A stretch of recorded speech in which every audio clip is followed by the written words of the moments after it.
So to be honest, this isn't the first time I've looked at this. This has been sitting here for about 2 hours soaking in penetrating fluid, because a good one of these will run you about $100. This was significantly less than that because this battery compartment would not open. I'm not the first person to try to get in here. These marks are not from me, but looks like the penetrating fluid did its job. So we're going to see just how bad this is.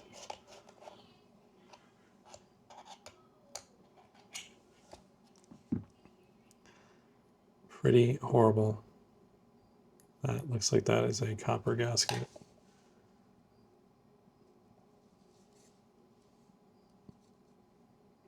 Down there is pretty bad too.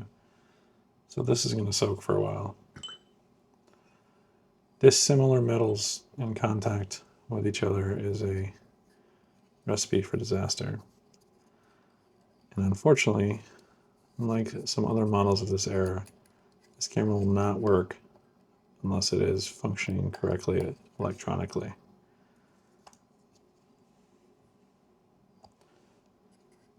It's going to be a little bit before we know if that's the case. What we are going to do is give this a once over, a good cleaning like normal, and then we'll come back and get an adapter and some batteries in here.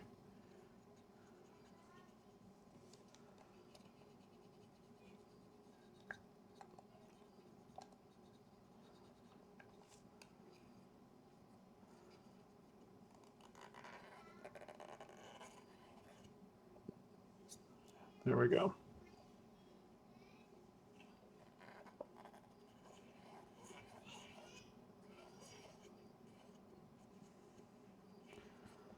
I got this at an estate sale for very cheap. It even comes with its original lens cover, and the lens looked clean, which is why I got it, hoping that I won't have to take it apart and restore any of the electronics. But given how badly corroded the top is, we'll see. Let's see if a little soak helped this at all.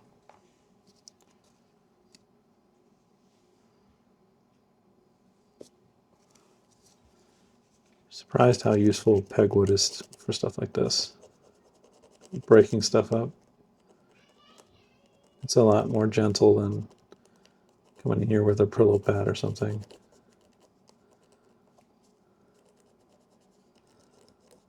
What really matters is this center contact, because this is what's going to contact your battery.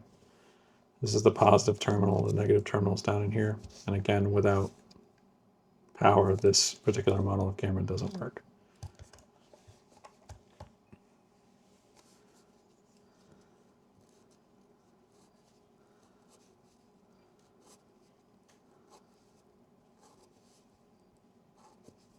You can see why this was corroded shut.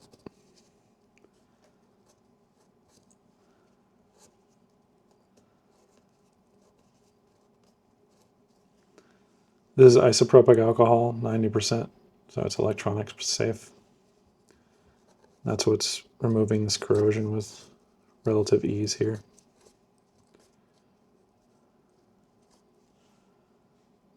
See, these aren't normally green.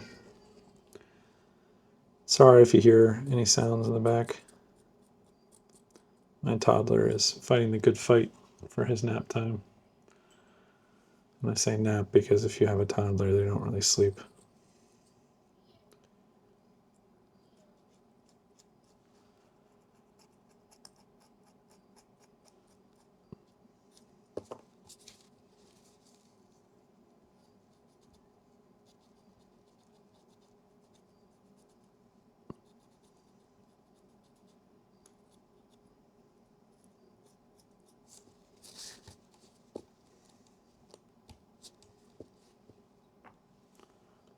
Give that another little soak. I'll turn our attention to the camera body.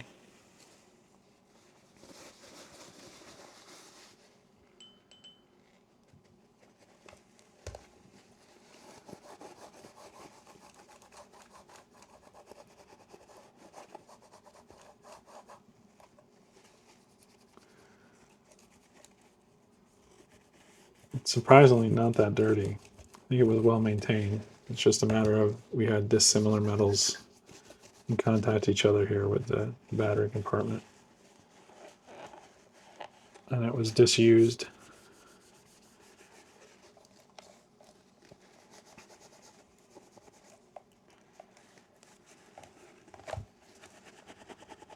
You would never want to use something as abrasive as paper towel on a lens.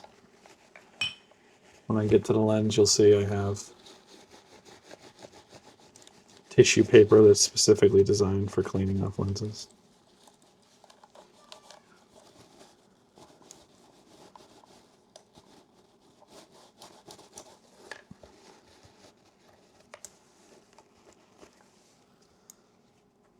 I got some.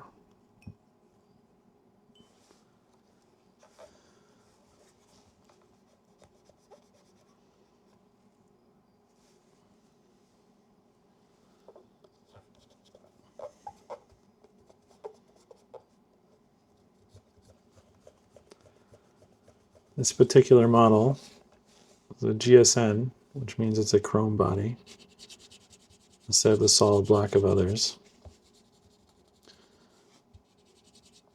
Conflicting information. You can see the lens is made in Japan. Supposedly the camera is made in Japan, but if you flip it over, Hong Kong.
A little bit of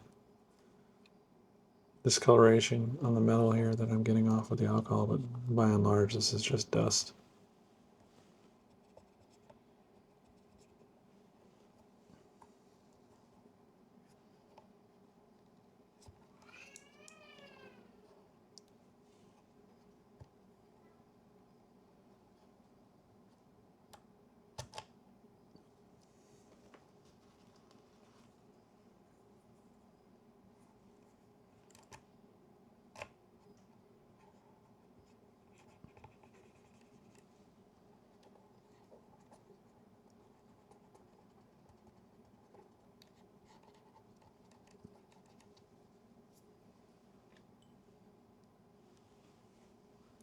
I really hope I can get it just away with cleaning the contacts and not having to take this apart and get inside of it.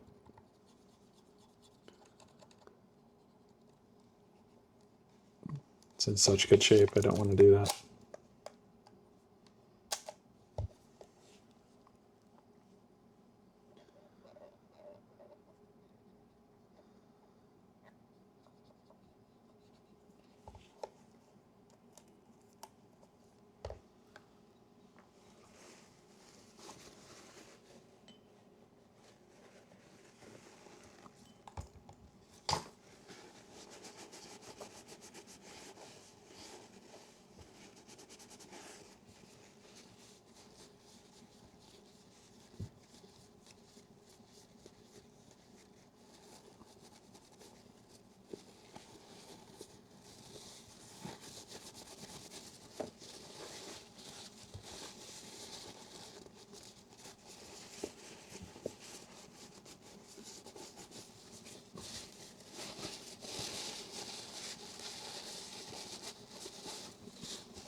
All right, so this is that tissue paper I was talking about. This is what you would use to clean lenses as opposed to paper towels. That way you don't get any scratches.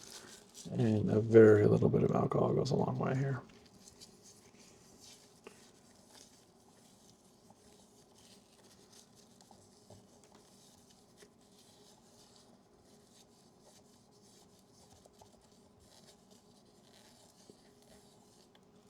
Come back with a dry piece of tissue paper.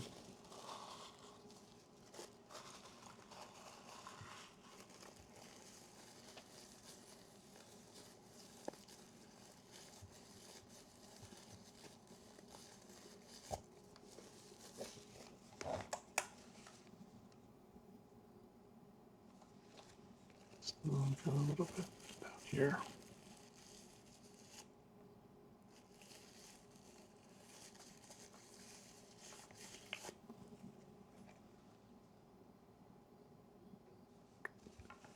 Very nice.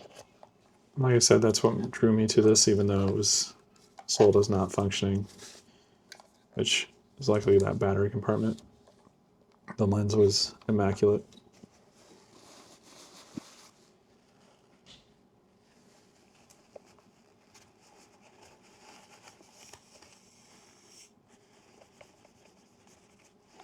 That's a self-timer you just heard,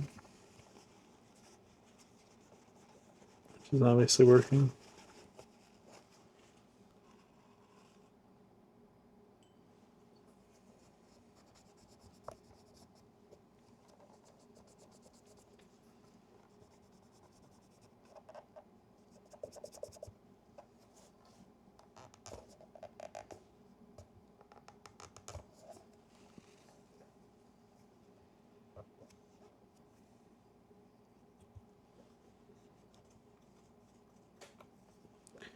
This is your aperture ring. Goes all the way to 1.7, which is wide open. This is your focus ring. You can see that the lens moves a little bit back and forth.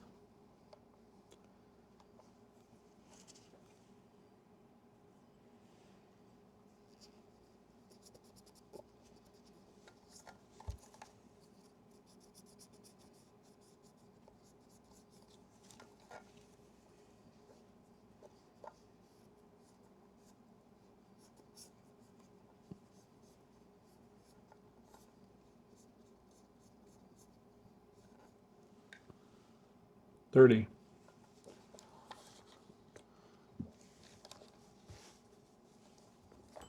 Let's see how this is doing.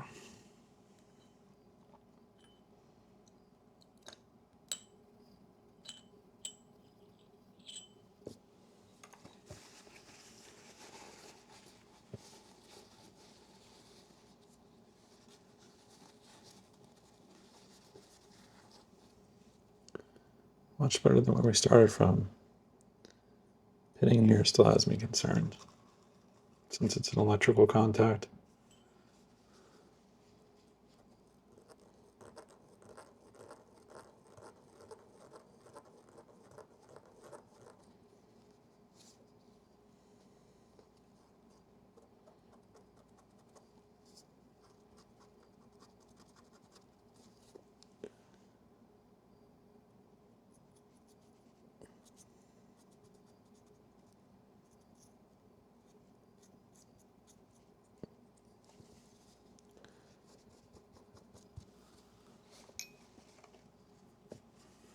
It's just oxidation.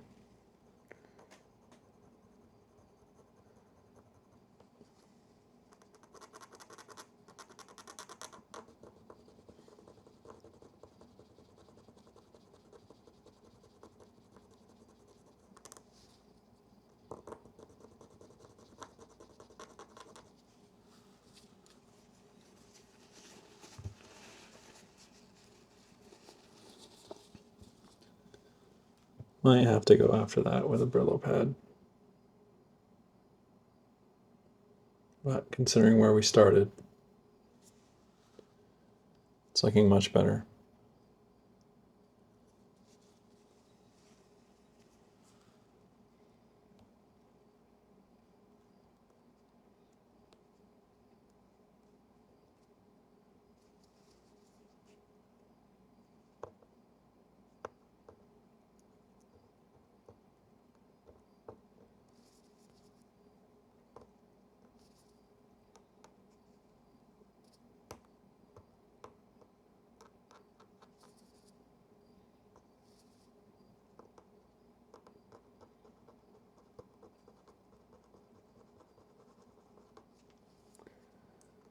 So I had planned to test this tonight,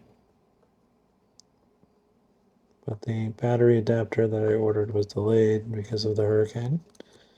It recently hit the south here. And as the father of a toddler, you take time where you can, so actually testing this will have to be another video. Hopefully later this week.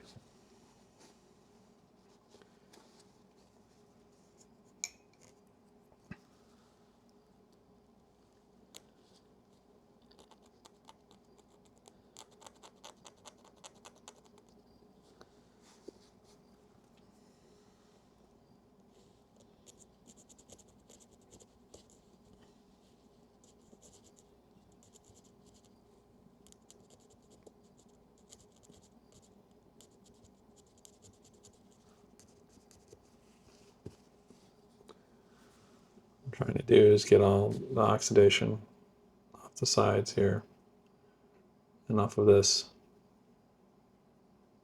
because this is your positive terminal.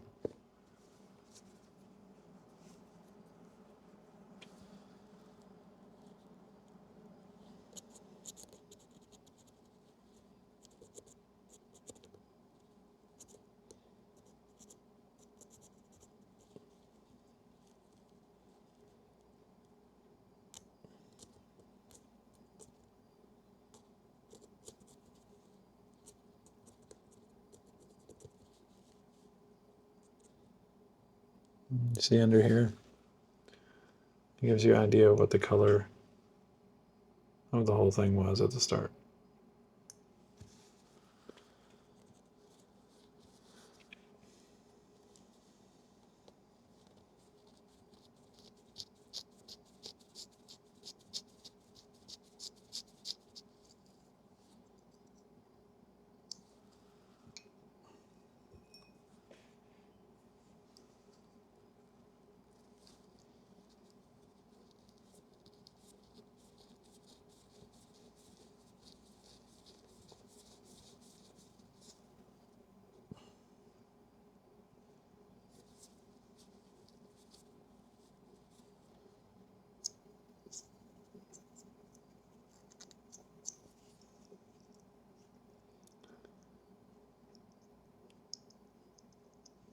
I don't want to deform it to the point of it breaking because it's very fragile.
I think that is a good start.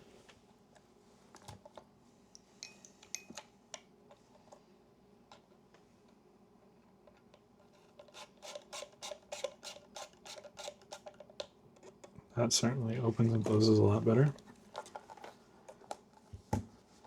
All right. So now we just wait for the battery adapter to come in, and the next thing you'll see is me testing if the battery works. It has its own handy battery check in the back here. See you then. All right. It is a few days later, and you see we have battery adapter battery. Usual suspects, some yarn here and scissors for the light seals on the back door, and a few new additions. I usually use either pre-cut light seals from a brand called US Cameras or cut my own off camera. I thought you guys might like to see how I cut the seals here. So this is the equipment I use to do that, especially since there's only 3 light seals in here we're going to be touching. But before we get to that, we're going to start with the battery. We're hoping we get lucky here and that I don't have to take this apart, because I really don't want to have to take it apart. It's very complicated inside. Here is our battery cover after the restoration we did to it earlier.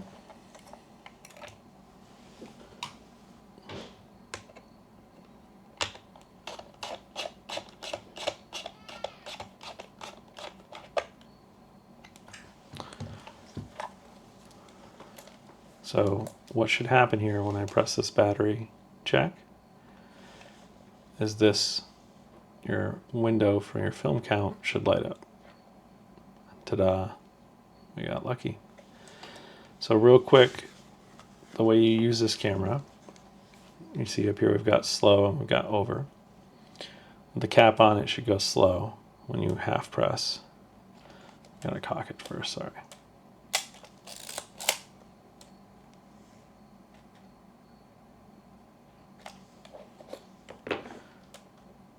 And we're not getting anything. That's not good. All right, let's take a look.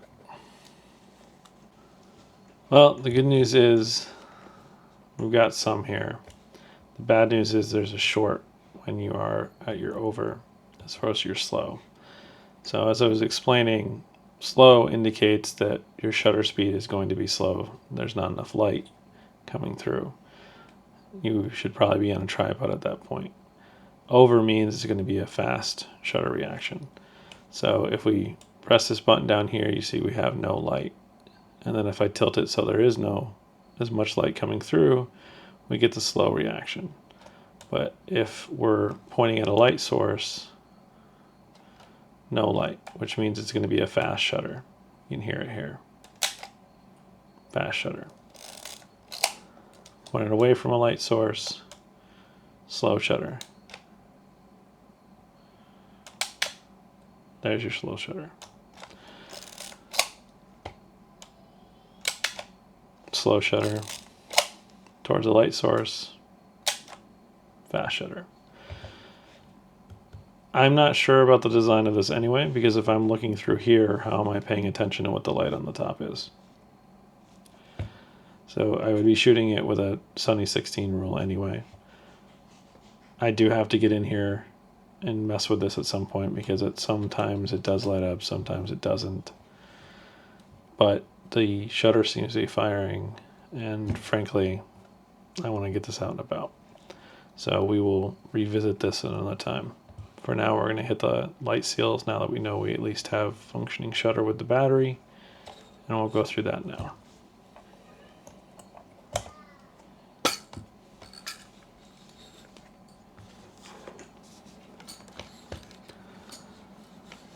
So you see this is pretty badly deteriorated.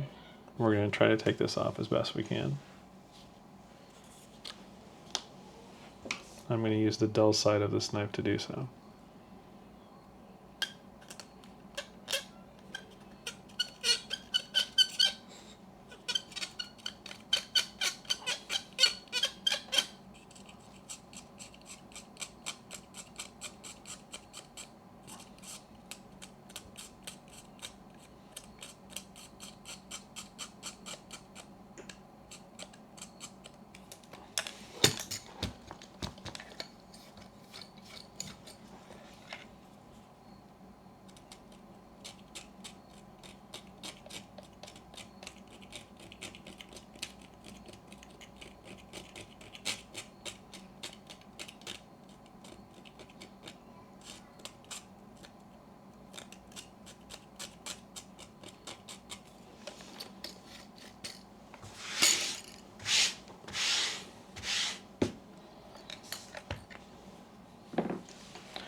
Okay, so now we have the width. We're going to come back over here.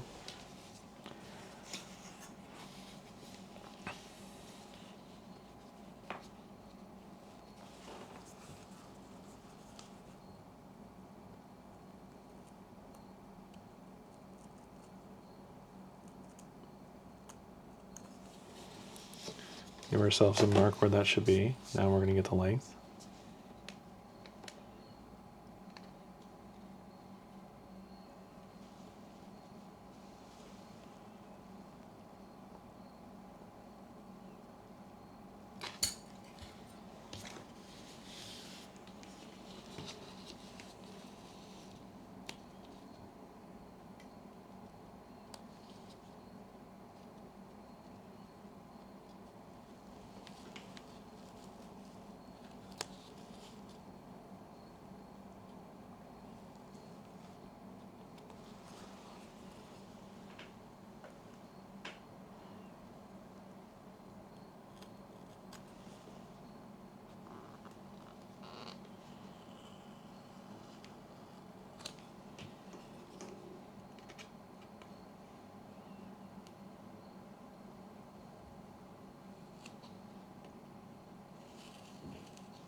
When you're cutting these, it's better to cut long than short.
Like always, check for fit.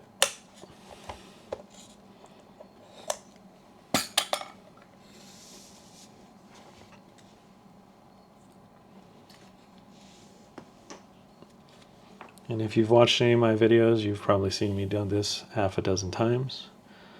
But we will continue by adding cotton thread in here for these bottom light seals. We might have to go to 2 strands, but we'll see.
May not be able to see it here, but right here, there's a little indent. So when you put your top in, you have to stop before this and then stop after. That's what lets your counter reset. You want to make sure that you don't foul that when you put this in.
might have to go to 2 strands instead of 3, we'll see.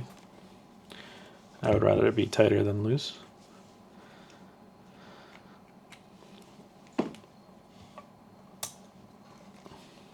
Now, what we're looking for here, this light makes it easier. We want to wind this a few times and then reset it by opening it, make sure it resets.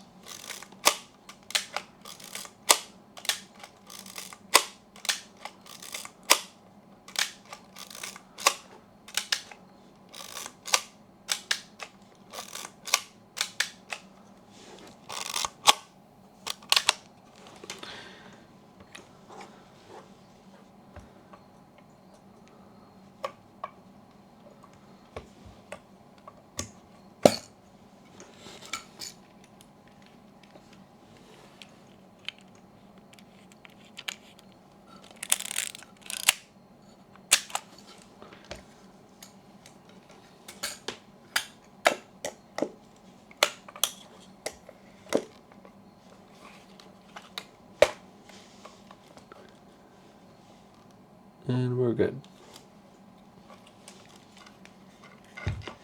This will be the first rangefinder I personally use. It's also the first rangefinder I have restored. I'm not sure I care for it, but this has somewhat of a cult following. It is known as the Leica alternative.